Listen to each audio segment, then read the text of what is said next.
Folks, let's proceed with our power rule. Now, I want us to look at what we call keys. Okay, this is what you have to know before answering any question. The first one, that is when you have something like this. Let's say you have 2 over x cubed, and the question says differentiate this one.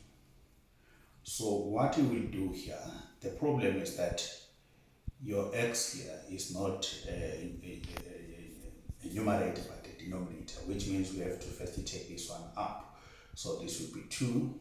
Obviously, if you take this one up, this would be negative 3. Then now your x is it's your numerator now, which means you can differentiate, obviously. Then what you will do, you say negative 3 times 2, this will be negative 6x, but then you subtract 1 here, which means this would be negative 4. However, your exponent is negative, you can take it down. So as this one will be what? Would be positive if the question says leave all your exponents positive. That is the first key. Okay, let's go to the second one. Okay, the second key now would be this one, equal to, let me just put 5 here and put 3 here. Now this is a set form. What we have to do is to get rid of the set form, which means this one obviously will be x to the power of 3 na abantu abamnyama bengaphansi. This is over 5. Now you have a mark for this step. Then you can now differentiate. Obviously, you have 1 here. Then you say 3 over 5 times 1. This will give you 3 over 5. Then you subtract 1 there. You can use your calculator. However, the answer will be negative 2 over 5. Not negative. If you say this one minus 1, yeah, this would be negative 2. Yes, I'm correct. Then, however, you can leave this one. You cannot leave this one negative, which means if you want to change this one to be positive, obviously you take it down. This would be 2 over 5. Right. Then that is key number 2. Right, folks. Let's go to key number 3. Number 3 now, that is when you have something like this. This is x to the power of 3 plus x plus 1 all over x. Now for this one, you cannot differentiate obviously because you cannot apply the power rule here. So what you will do, each term you divide over x. This is x over x. This is 1 over x. Then let's simplify.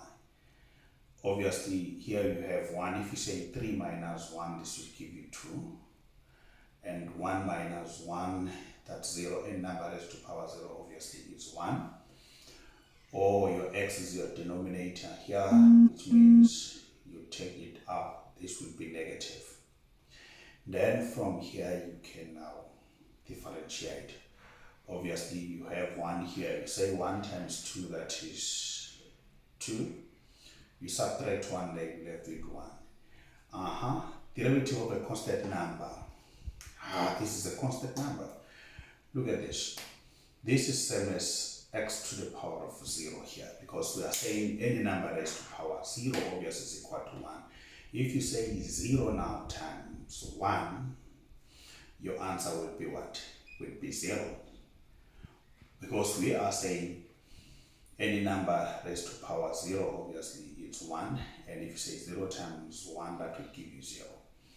Then from here you say negative 1 times 1, that is here. This will be negative 1. And obviously you subtract that, this will be negative 2. However, cannot leave your exponent negative, which means you have to take it down. This will be minus 1 over x squared. Oh, that is key number 3. Now let's go to key number 4. Okay.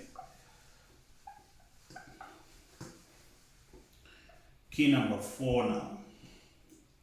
Let me use this one. Now let's say you have something like this one. This is what we call notation now.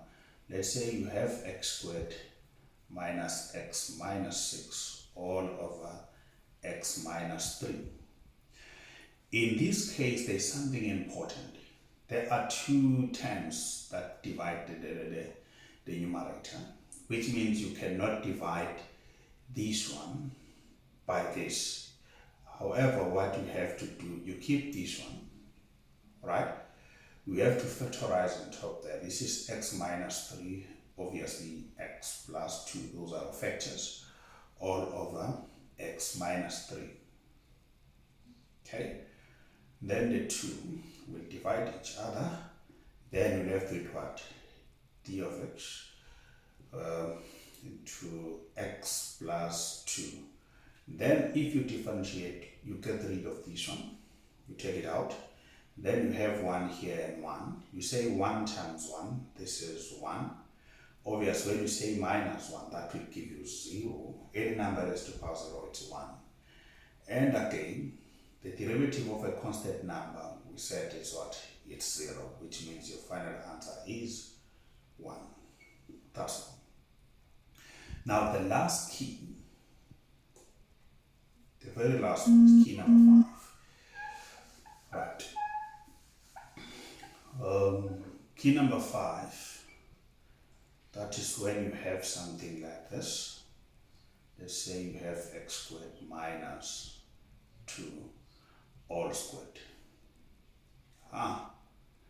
You have to, obviously you have to expand. This will be x squared minus 2 into x squared minus 2. Then what next? You multiply this. If bases are the same, take one base and you add the exponents. 2 plus 2, that is 4. And then this times this one, this will be minus 2 x squared.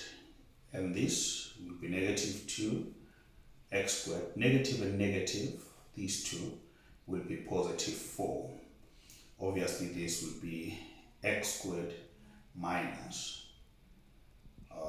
4x squared plus 4. Then from here you can differentiate. Now you have 1 here. You say 1 times 2, what is that? Is 2. Keep x here. When you minus 1 there, you left with 1. Oh, I'm sorry, this one is not 2, but it's 4, because you would say, let's go back a little bit here. Sorry for that. You say 4 times 1, that is 4. Then you subtract 1 there, that will give you 3. Then now you take this one and you multiply this. Obviously this will be minus 8. Then when you subtract 1 there from 2, you left with 1. This is a constant number. Obviously your answer will be 0. So this is your final answer. So those are the keys that are very important.